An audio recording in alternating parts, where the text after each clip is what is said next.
Alors, bienvenue à toutes et à tous à ce webinaire consacré aux espaces d'Open Badge Passport. Nous allons explorer durant cette présentation certains contextes dans lesquels cet outil peut devenir un véritable atout pour les communautés ou les organisations. Alors, cette présentation va s'appuyer sur deux cas d'usage principalement. Le premier cas d'usage concerne un dispositif dont la complexité croissante rend sa gestion difficile avec comme seul support Open Badge Factory. C'est par exemple le cas lorsqu'il y a différents niveaux de gouvernance ou différents programmes de badge, parfois même des programmes de badge interconnectés, ou encore lorsqu'il y a une diversité d'acteurs qui relèvent de structures avec des rôles différents. Dans le cadre de ce dispositif, l'organisation, le réseau, peut avoir besoin de gérer une progression multiniveau, peut avoir besoin d'individualiser des parcours de badge, de solliciter de multiples évaluateurs issus de multiples structures, parfois de provenance géographique différentes, de gérer des groupes par zone géographique, par thématique, par organisation. Et donc, comment dès lors relever le défi d'un suivi efficace de l'activité au sein de votre dispositif Open Badge? Eh bien, dans ce contexte, utiliser un espace dans Open Badge Passport s'avère être une solution pertinente. Deuxième cas d'usage, celui d'une communauté réunie autour d'une pratique professionnelle, par exemple, ou d'un projet spécifique. L'un des enjeux est alors de fédérer efficacement les parties prenantes autour du dispositif de badge et des parcours d'apprentissage. Dans cette perspective, l'espace peut permettre de créer un point de convergence où chacun peut visualiser les badges de la communauté, partager ses accomplissements, suivre et intégrer les parcours disponibles. L'espace permet également de créer une vitrine commune des badges de la communauté et renforcer le sentiment d'appartenance. Il permet également d'individualiser des programmes ou des parcours et même de définir une logique de progression entre ces parcours ou programmes grâce aux fonctionnalités groupe et métagroupe de l'espace, mais on y reviendra un peu plus tard. Et donc, comme pour le cas d'usage précédent, l'espace dans ce contexte va permettre de piloter efficacement ou plus simplement l'activité au sein du dispositif. Donc, qu'il s'agisse de construire des programmes de badge, de définir des logiques de progression entre ces programmes, de suivre les parcours des membres, d'assurer un traitement efficace des demandes de badge en cours, de gérer les changements de rôle au sein de la communauté, de gérer des rapports détaillés, de générer, pardon, des rapports détaillés, individuels ou collectifs, etc. Dans ces perspectives-là, les espaces sont une solution pertinente pour votre dispositif. Tu veux que j'illustre avec quelques Oui, exemples, Patrice? oui, tu peux, oui. Oui, Donc oui. sur les deux problématiques que Patrice évoque, par exemple sur les dispositifs complexes en fait de badge, on parle souvent en fait quand vous avez un projet Open Badge Factory et vous fonctionnez avec des demandes de badge qui vont être fléchées sur différents évaluateurs en fonction d'un organisme de formation, en fonction d'une région, etc. Donc on peut mettre des règles en fait de fléchage des demandes de badge vers des examinateurs différents. Et c'est là que en fait on a des organisations qui vont avoir énormément de demandes de badge, énormément d'évaluateurs, et puis du turnover aussi sur ces évaluateurs. Donc il faut pouvoir les gérer à chaque fois à la main dans la factory. Donc c'est là que ça peut devenir complexe quand on a un dispositif avancé. Donc on a deux exemples qu'on peut citer, nous, sur Open Badge Factory. On a par exemple l'AEFE. L'AEFE, c'est l'Agence pour l'enseignement du français à l'étranger. Ils gèrent des cohortes Mhm. d'enseignants partout dans le monde. Et en fait, ils proposent des parcours de professionnalisation à destination de leurs enseignants. Et dans leur parcours de badge, hein, c'est des parcours qui sont jalonnés de badge, en fait, ils font appel aux formateurs de la zone géographique. Alors, on a, je ne sais plus combien hein, de zones géographiques, mais c'est énorme. Et en Ils fait, en ont 16. voilà, et l'enseignant, quand il Mhm. répond à sa demande de badge, où il doit fournir un certain nombre de preuves, il sélectionne sa zone géographique et ça va flécher vers un certain nombre de formateurs. Et bien là, ça peut devenir compliqué quand on a beaucoup, beaucoup de demandes de badge, et quand les formateurs, ça tourne, et puis pour pouvoir avoir une vue d'ensemble de tout ça. Et là, donc là, l'AEFE est passé sur un espace dédié sur le passeport, où justement, ils peuvent avoir une vue d'ensemble, en fait, de tous les parcours de base des enseignants. C'est bien plus simple à gérer. Et comme disait Patrice, il y a des groupes, donc on peut gérer des groupes d'évaluateurs. Donc ça, c'est un exemple. Et on avait un autre exemple aussi avec les visas numériques Bretagne. C'est un programme de badge Mhm. à destination, enfin, sur la vulgarisation autour du numérique en région Bretagne. Et là, ils font appel aussi il y a des antennes en fait avec des correspondants, hein, et c'est pareil, ça tourne, donc c'est difficile à maintenir. Et la difficulté aussi avec les demandes de badge, que vous connaissez hein, probablement si vous êtes là, c'est que les demandeurs remplissent leur adresse de courriel. Et là, pour des personnes qui sont loin du numérique, on va avoir souvent des problèmes. Parce que, alors déjà, faut connaître son adresse de courriel, ils vont la saisir peut-être avec erreur, etc. Et là, ça devient un peu compliqué aussi. Donc là, ils sont passés aussi sur un espace dédié où, en fait, dans l'espace, la personne, elle est reconnue. Donc elle n'a même pas besoin de s'identifier, ça va vite. C'est bien plus simple. Et ils ont un Mhm. pilotage d'ensemble.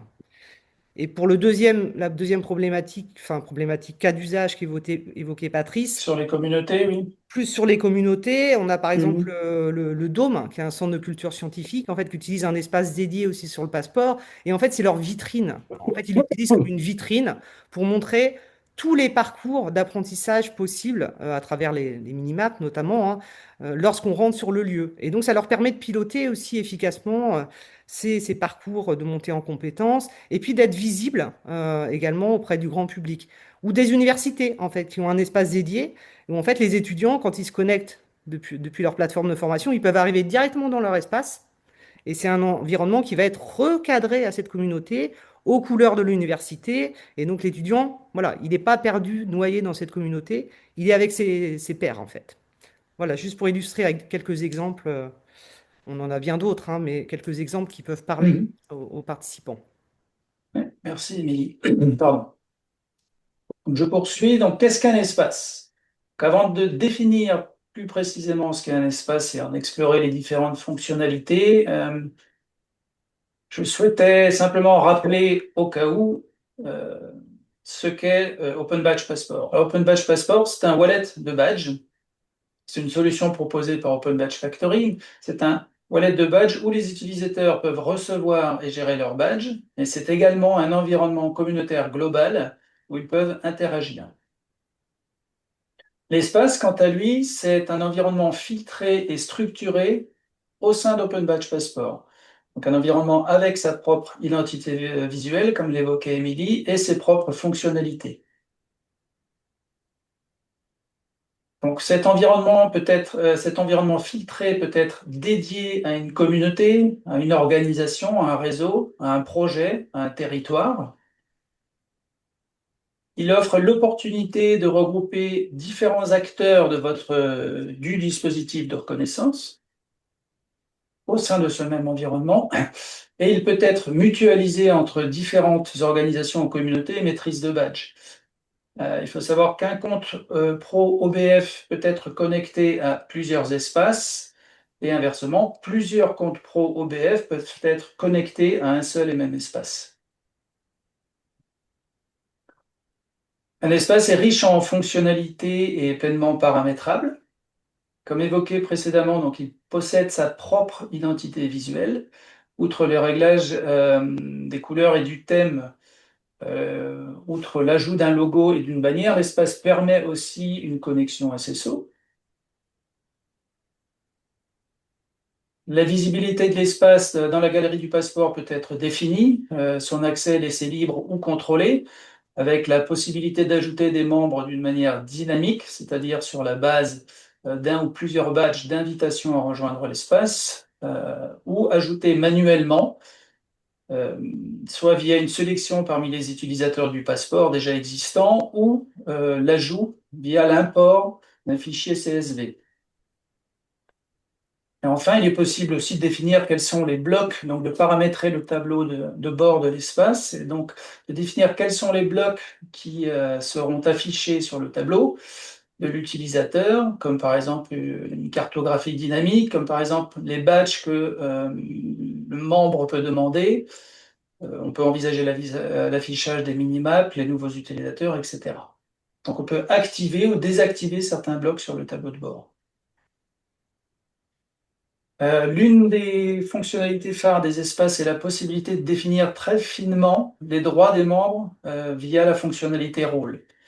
Il s'agit en fait d'activer ou désactiver un certain nombre de capacités à des membres en particulier, comme par exemple, exemple de capacité, peut délivrer et révoquer des badges, peut examiner des demandes de badges, ou encore peut voir les statistiques, les journaux et les rapports.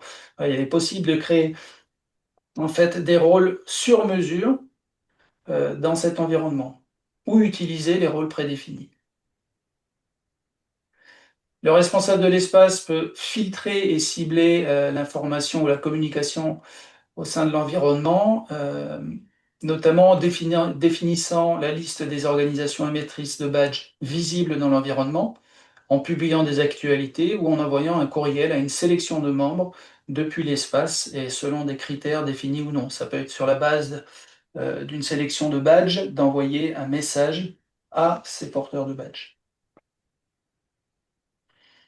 Donc, enfin, là, j'ai évoqué tout à l'heure la cartographie. Donc ça, c'est une autre possibilité, celle de gérer une cartographie dynamique et interactive des membres de l'espace et d'intégrer cette cartographie soit au tableau de bord, soit de l'exporter et de l'implémenter dans une page web.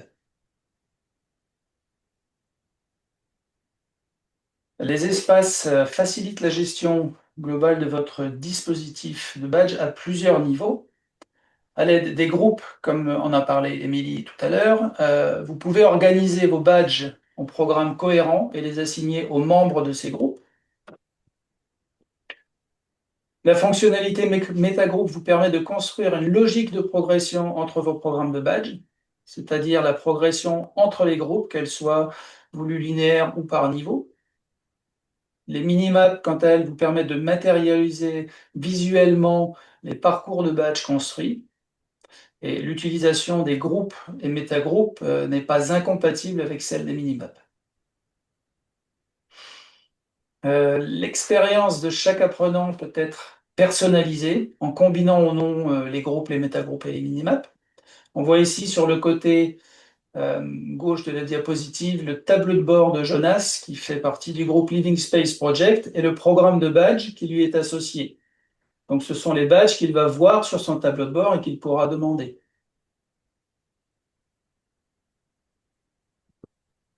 Dans le deuxième cas, par exemple, ce membre qui fait partie d'un groupe différent, le groupe 3D Expertise, bénéficie d'un autre programme de badge et aura donc un tableau de bord qui sera différent de celui de Jonas puisqu'ils n'appartiennent pas au même groupe.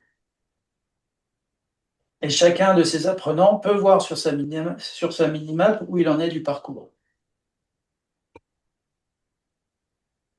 Le responsable de l'espace peut également fixer des objectifs, tel badge à obtenir pour tous les membres, par exemple, ou pourcentage d'apprenants, avoir complété tel programme de badge, par exemple. Et ces objectifs peuvent être définis au niveau de l'espace, donc selon une granularité différente, donc au niveau de l'espace, assigné à certains membres ou à un groupe de membres. Donc, il a été évoqué aussi précédemment qu'un des atouts était la possibilité de réunir au sein de cet environnement différents acteurs du dispositif Open Badge. Alors, cela prend ici tout son sens concernant la gestion des demandes de badge. En effet, Émilie l'a dit tout à l'heure, il n'y aura plus d'erreurs de saisie dans la complétion du champ email lors des demandes de badge, puisque les utilisateurs vont pouvoir soumettre une demande de badge directement depuis l'espace en étant connecté au passeport.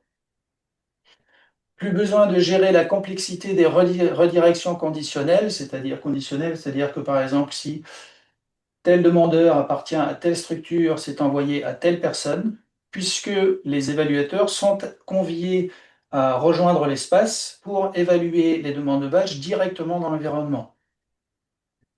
Et enfin, le suivi de l'examen des demandes se fait aussi directement au sein de l'espace.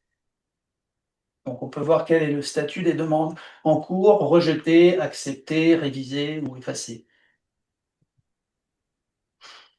Les formulaires de demande de badge peuvent être rendus accessibles à tous les membres ou assignés à des groupes de membres ou suggérés à des membres en particulier.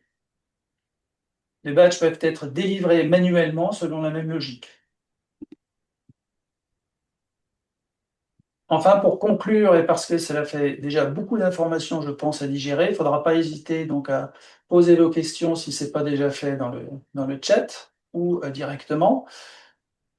L'exploitation des rapports dans l'environnement, dans les espaces est grandement facilitée, que cela concerne les demandes de badge ou la délivrance directe de badge. On peut donc accéder à la liste des bénéficiaires de tel badge délivré dans l'espace, aux statistiques liées à un groupe, etc.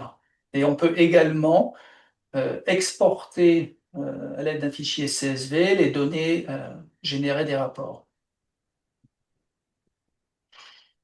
Donc les espaces en bref, côté membre, c'est un environnement filtré sur la communauté à laquelle il appartient. C'est un tableau de bord personnalisé, une vue ciblée sur les badges à obtenir, des parcours individualisés, une simplification des demandes de badges, de la soumission des demandes de badges, puisque déjà authentifiées dans l'espace, et un suivi facilité pour la personne, pour le membre qui a soumis des demandes de badge, puisqu'il accède directement au statut de traitement, depuis son tableau de bord, au statut de traitement des demandes de badge qu'il a effectuées. C'est un accès aussi facilité à l'endossement des autres membres de la communauté et la possibilité d'occuper un rôle actif au sein de l'environnement, notamment à travers les rôles. Pour l'organisation, c'est la possibilité de rassembler au sein d'un même environnement, pardon, les différents acteurs de la communauté, et donc de définir aussi son environnement à l'image de son identité visuelle. C'est une facilitation du pilotage d'un dispositif qui peut vite devenir complexe dès lors qu'il prend de l'ampleur, la possibilité de définir des objectifs individuels et collectifs, la personnalisation des programmes et des parcours de badge, un traitement des demandes et l'émission de badge depuis la même interface, et enfin un monitoring en temps réel avec des rapports détaillés par membre et par groupe. Voilà pour le tour d'horizon des fonctionnalités de l'espace. Merci Je ne sais Patrice. pas si, je t'en prie, si vous avez des questions. Il y a une question d'Emmanuel, je pense qu'elle ne peut pas prendre la parole, mais est-ce qu'il faut un compte pro spécifique pour accéder à cette fonction ou cela fonctionne pour tous les comptes? Euh, donc en fait, Uniquement Emmanuel, compte oui, pro. Ouais. ouais. En fait, pour une fédération, par exemple, dès lors que vous avez vos comptes en pro, vous pouvez avoir un seul espace pour une fédération qui va être partagé. C'est ça l'avantage, parce que vous pouvez brancher plusieurs comptes OBF dessus. Donc il faut juste avoir un espace porté par une fédération, par exemple.